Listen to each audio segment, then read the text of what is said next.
Welcome to the SpaceLift installation videos, a complement to your installation manuals. The videos are broken into 8 sections. You are watching video 7, setting the lower travel limit. The lower travel limit must be set for the SpaceLift to work properly. Insert key into the lock switch on the unit control and turn to the right to the on position. Lower the lift until it contacts the floor.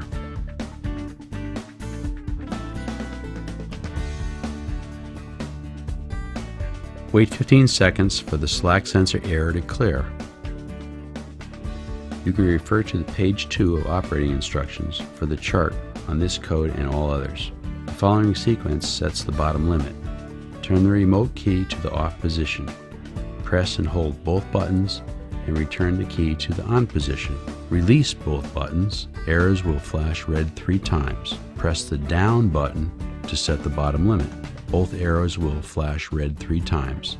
Then the remote will return to normal operating mode. Press the up button and return the lift to the stowed position. Turn the key counterclockwise to turn the lift off.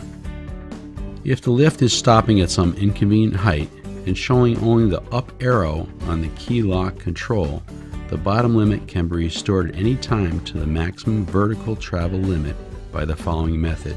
Please note this method is different from setting the lower limit. Turn the remote key to the off position. Press and hold both buttons and turn the key to the on position. Release both buttons. Arrows will flash red 3 times.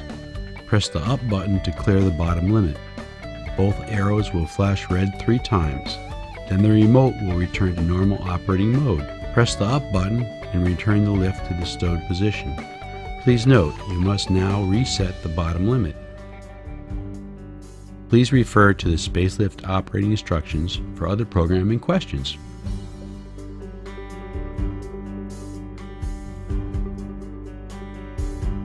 Thank you for choosing the SpaceLift Attic Lift. If you have further questions, you may call SpaceLift at 203-446-4699 or email us through the website at www.spaceliftproducts.com.